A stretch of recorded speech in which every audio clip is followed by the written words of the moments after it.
그냥 미얀마의 군부 쿠데타가 아니다. 사실은 그 배후에는 미국과 중국의 패권 경쟁이 있다. 안녕하세요, 김지윤입니다. 네, 오늘 오랜만에 좀 국제정치 관련한 이야기를 나눠보려고 해요. 제가 얼마 전에 광화문을 갔어요. 한 남성분이 이렇게 피켓을 들고 있더라고요. 그 피켓에 적힌 내용이 뭐냐, 아웅산 수치를 석방하라, 미얀마의 민주주의를 지켜주세요, 이런 내용들이 적혀 있었습니다. 여러분 들으셨겠지만 지난 2월 1일 미얀마 군부 쿠데타가 있었습니다. 그리고 미얀마를 실질적으로 이끌고 있는 국가 수반이라고 할 수 있는 아웅산 수치가 다시 한번 가택 연금되었죠. 이 사건으로 인해서 굉장히 많은 서방 국가에서 여러 가지 비판 성명을 냈고요. 또 바이든 대통령도 이 버마에서의 행위를 용서할 수 없다, 우리는 경제 제재에 들어가겠다라고 상당히 강력한 비판 성명을 냈습니다. 이 바이든 대통령의 담화를 들어보신 분들은 다 아시겠지만 버마라고 얘기를 해요. 우리 언론에서 미얀마라고 나오는데 꼭 버마라고 쓴단 말이에요. 버마와 미얀마 어떤 차이가 있을까요? 역사적으로 좀 거슬러 올라가 보도록 하겠습니다. 네, 미얀마가 영국으로부터 독립을 하고 난 이후에 1962년 내윈에 의한 쿠데타가 있었습니다. 그리고 사회주의 독재가 이루어졌었는데요. 그리고 나서 1988년 또 한 번 신군부 쿠데타가 있었죠. 네, 그래서 내윈이 쫓겨나긴 했었는데 그 일련의 과정에서 미얀마는 경제적으로 굉장히 궁핍해졌습니다. 여러 가지 경제 정책이 실패한 것도 있었고요. 그리고 부정부패도 한몫을 했죠. 사실 이 미얀마가 원래 그렇게 못 사는 나라는 아니었어요. 쌀도 굉장히 많이 나고 일종의 곡창지대다라고도 불렸었고요. 또 여러 가지 광물이나 자원도 풍부한 곳입니다. 그래서 아주 전망이 좋은 국가다라고 이야기들을 했었는데 그 오랜 시간의 군부 독재 그리고 사회주의 경제 정책으로 인해서 사실상 많이 망가졌죠. 우리가 미얀마 하면 딱 생각나는 것이 한 두 가지 정도 있는데요. 그 중에 하나가 아웅산 수치 여사입니다. 아시다시피 아웅산 수치 여사는 미얀마의 국부라고 할 수 있는 아웅산 장군의 딸이고요. 그리고 1988년 당시 신군부 쿠데타 당시에 영국에서 살고 있다가 그 당시에 어머니가 좀 편찮으셔서 어머니 병수발을 들려고 귀국해 있었습니다. 그리고 쿠데타가 나고 많은 사람들이 이 아웅산 수치를 민주화의 상징이다라고 따르고 하자 군부에서 가택연금을 시켜버린 것이죠. 그 후로 잠시 해제가 된 적은 있었지만 무려 20년이 넘는 기간 동안 가택연금 상태에 있었습니다. 그리고 얼마 전에 다시 한번 가택연금이 된 것이죠. 아시다시피 1990년에 미얀마 총선이 있었고요. 가택연금 상태에서 총선을 치렀던 아웅산 수치의 야당이 크게 승리를 합니다. 그리고 군부는 총선을 무효화해버리죠. 미얀마에서 군부가 독재를 하던 시절에 사실은 많은 서방 국가들이 미얀마 경제 제재에 들어갔어요. 1993년부터 본격적으로 미국이 경제 제재를 시작을 했고 미얀마 경제는 계속적으로 안 좋아졌었죠. 그 당시에 도와준 국가가 어디였냐? 중국입니다. 네, 그럼 중국은 왜 미얀마를 도와줬을까요? 우리가 그런 얘기를 하죠. No free lunch라고. 세상에 공짜 점심은 없죠. 다 바라는 바가 있으니까 도와줬다라고 볼 수 있는데요. 일단 미얀마가 어디에 있는지 조금 더 자세하게 살펴보도록 하겠습니다. 이 미얀마가 해안가에 있는 나라예요. 그리고 미얀마의 동남쪽으로는 태국 그리고 라오스가 있고요.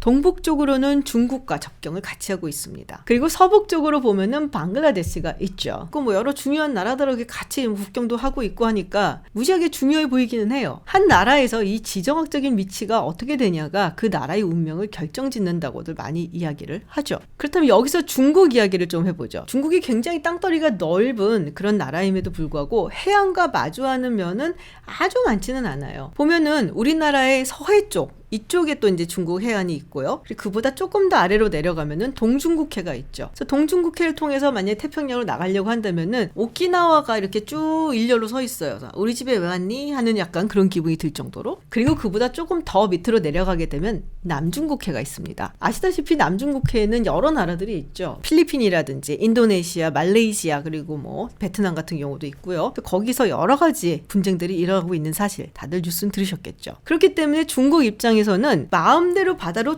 쫙 펼쳐나가기가 조금 애매한 거예요. 미국하고는 그런 점이 굉장히 다르죠. 미국은 동부 쪽으로도 바다가 쫙 그러면 대서양이 나오고 서부 쪽으로도 바다가 쫙 태평양이 나오고 이렇게 봤을 때 사실 지정학적으로 미국이 굉장히 혜택을 많이 받은 나라라고 할 수가 있습니다. 우리가 군사력 이야기를 할 때 육군, 해군, 공군 이야기를 하잖아요. 밀떡들끼리 서로 간에 육군이 제일 중요하다, 아니다, 공군이 제일 중요하다 얘기를 하는데 어차피 마지막에는 백병전이야 라고 이렇게 얘기를 한 사람들도 있고, 야, 백병전하게 우리가 거기까지 실어다 주는 게 누군데 해군이거든? 이렇게 얘기를 하는 사람들도 있고, 야, 요즘 같은 현대에는 말이야, 이게 제공권을 확보하는 게 최고거든. 공군이다, 공군. 이렇게 말하는 경우도 있습니다. 뭐 어쨌든 간에 바다가 굉장히 중요한 거는 변함이 없는 사실이에요. 여러 제국들이 역사 속에 있었지만 그 제국들 중에서 바다를 장악하지 않고 제국이 된 경우는 거의 없었죠. 그렇게 따지면은 중국이 지정학적으로 굉장히 좋은 건 아닌데, 그렇다고 뭐 전쟁을 위해서 해양을 우리가 확보를 해야 된다, 뭐 이런 건 꼭 아니고요. 그렇지 않더라도 바다는 중요합니다. 왜? 중요한 수송로가 되니까요.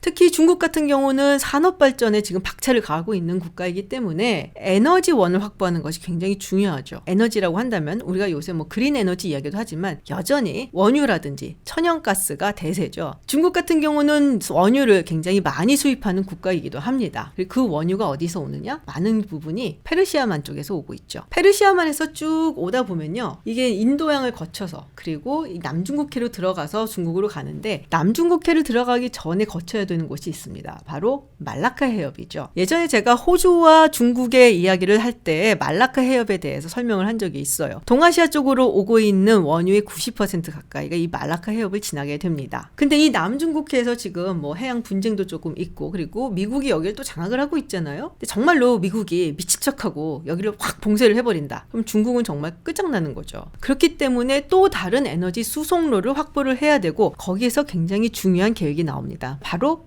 1대1로인 거죠. 그래서 어디로 그러면 에너지를 가지고 올 것이냐? 해양이 불안하다면 육지나 다른 루트를 만들어내자라는 건데요. 거기서 나온 루트가 하나 있습니다. 중국의 윈난성의 쿤밍이라는 곳에서 770km가 넘는 거리를 쭉 달려서 도착하는 항구 도시가 있는데요. 그 항구 도시가 이름이 뭐냐? 바로 차육퓨라는 곳입니다. 바로 미얀마의 항구 도시예요. 중국의 계획에 따르면은 인도양을 건너서 페르시아만에서 오고 있는 원유를 이곳에 묻어놓은 송유관을 통해서 중국까지 보낸다라는 거죠. 그리고 이미 이 인도 밑에 있는 스리랑카의 한반토타 항구는 중국이 인프라를 건설해주고 1대1로의 전초 기지를 삼아서 99년간의 조차권을 확보를 해놓은 상태입니다. 사실 이렇게만 된다면은 중국이 남중국해에서 무슨 일이 생기더라도 하나의 얼터너티브가 생기게 되는 거죠. 그런데 중국이 군부 집권 당시에 미얀마를 도와줬음에도 불구하고 미얀마 내에서의 중국에 대한 감정은 그렇게 좋지는 않아요. 미얀마 입장에서도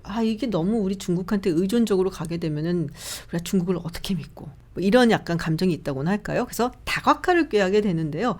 2000년대 들어오면서부터는 서방 쪽에 눈을 돌리게 됩니다. 그리고 2007년부터 미국과 관계를 정상화시키기 위해서 여러 가지 루트를 통해서 접촉을 하게 되죠. 그리고 여기서 짠 하고 나타난 것이 뭐냐? 바로 아시아 회귀 정책. Pivot to Asia입니다. 2011년 당시 국무장관이었던 힐러리 클린턴이 Foreign Policy라는 외교 전문 잡지에 글을 기고를 해요. 이 제목이 뭐냐면 America's Pacific Century라는 제목입니다. 거기서 무슨 얘기를 하냐면요. 이제 세계 패권의 진원지는 대서양이 아니라 태평양으로 옮겨왔다. 그리고 우리 미국이 거기에 갈 것이다. 중동 쪽에 쏠려 있었던 군사력이나 외교력을 분산을 시켜서 이제는 우리가 아시아 쪽으로 돌아오겠다는 건데요. 뭐 결국에는 부상하고 있는 중국 세력을 우리가 견제를 하겠다는 뜻을 내포를 하고 있죠. 이 글이 제 기억에는 2011년 10월쯤에 나왔었는데요. 11월 마지막 날 힐러리 클린턴 국무장관이 어딘가로 향합니다. 바로 미얀마예요. 미얀마에 가서 세인 대통령도 만나고, 그리고 아웅산 수치를 만나게 됩니다. 수치 여사가 2010년 11월에 가택연금에서 해제가 됐기 때문에 자유의 몸이 되었고요. 그리고 클린턴 국무장관과 만남을 갖게 되는데, 클린턴의 자서전에 보면요, 뭐 상당히 이렇게 약간 좀 들뜬 마음으로 만나려고 갔다라는 것이 책에도 느껴지더라고요. 사실 그때만 하더라도 아웅산 수치라고 하면은 민주화의 상징이자 꽃이다라고 여기던 때였었거든요. 그리고 오바마 대통령이 2012년에 재선에 성공을 하면서 순방을 하게 되는데요. 그때 첫 순방 지역으로 꼽은 것이 바로 아시아 지역이었고요. 미얀마도 들르게 됩니다. 미국 현직 대통령으로는 첫 방문이었어요. 사실 우리가 뭐 대통령이 온대 뭐 이런 것이 뭐 별거 아닌 것 같지만 첫 방문이라든지 뭐 국빈 방문이라든지 이런 것들이 가지고 있는 상징은 굉장히 크거든요. 자, 그래서 이 아시아 회귀 전략은 한마디로 지금 중국이 그리고 있는 1대1로 이거를 숨통을 끊겠다라는 겁니다. 골목골목 중요한 곳, 중국이 생각했을 때 이곳은 우리가 꼭 전초기지로 삼아야겠다라고 생각한 곳을 미국이 차지를 하겠다라는 거죠. 그래서 그 지역, 그 국가, 그 도시가 미국에 훨씬 더 친화적이게 만들겠다.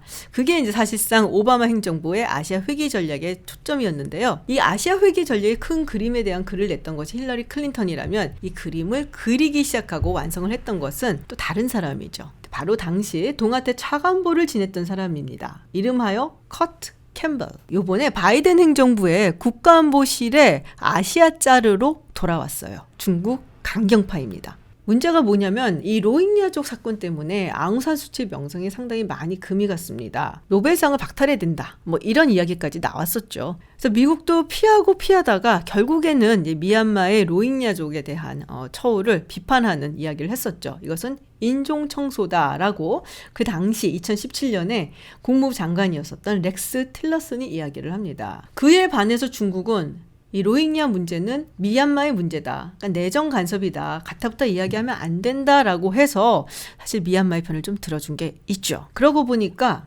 차옥푸 항구가 라카인주에 있어요. 로힝야족도 라카인주에 살고 있죠. 중국 입장에서는 좀 깝깝했던 게 사실이에요. 아웅산수치 정부가 중국과도 가까운 관계를 유지했던 것은 맞지만 어쨌든 서방 세계의 민주화 지지를 등에 업고 그리고 정권을 잡았던 거기 때문에 미국이라든지 서구와의 관계를 끊을 수도 없었고요.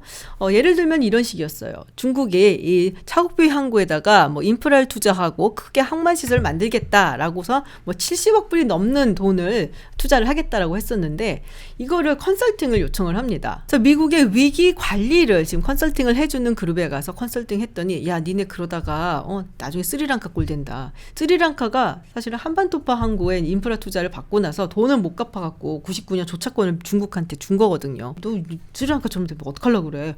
돈 깎어 해서 원래 70억 불이 넘는 공사였던 것을 13억 불로 확 깎아버렸죠. 그래서 중국 입장에서는 굉장히 깝깝하죠. 뭐 수치 정보를 그렇다고 전복을 시킬 수도 없고. 그런데 이번에 쿠데타를 일으켰었던 플라잉 성사령관 같은 경우는 굉장히 친중 성향을 가지고 있고 중국 정부와 끈끈한 관계를 유지를 하고 있죠. 쿠데타가 일어나기 전에 중국의 왕이 외교부장과 만났었다라는 보도도 나왔어요. 그래서 많은 사람들이 이거 중국이 뒤에 있었던 거 아니야? 중국이 이거 부추긴 거 아니야? 라는 이야기도 나오고 있는 겁니다. 바이든 대통령의 담화를 보면은 버마라는 말을 썼다고 했습니다. 사실 이 미얀마라는 국가명이 1988년 군부 쿠데타가 있고 나서 군부에서 바꾼 거거든요. 민주화 운동을 했었던 사람들 그리고 미얀마의 민주정부 아웅산수치를 지지했던 사람들은 미얀마가 아니라 버마라고 써달라라고 이야기를 많이 해왔어요. 미국은 아직까지 공식적으로 버마라고 칭호를 정하고 있습니다. 오바마 대통령이 미얀마를 방문을 했을 때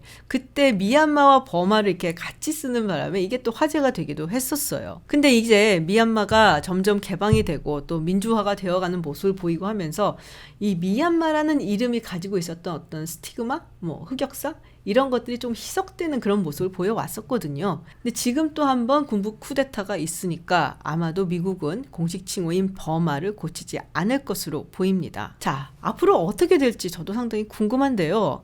네, 벌써 조금 냉정하고 또 현실적인 학자들은 결국에는 미국이 군부와 이야기를 해야 된다라고 조언을 하고 있습니다. 만약에 막무가내로 이 미얀마 정부를 몰아붙이다 보면 더욱더 중국도로 경도가 될 거고 그러면은 미국한테 별로 좋지 않을 거라는 것이죠. 어찌됐든 빨리 잘 해결이 되고 또 아웅산수치 여사도 가택연금에서 풀려나고 또 미얀마의 국민들이 민주주의를 다시 누릴 수 있도록 기원하겠습니다. 오늘 영상 여기서 마치겠습니다. 고맙습니다.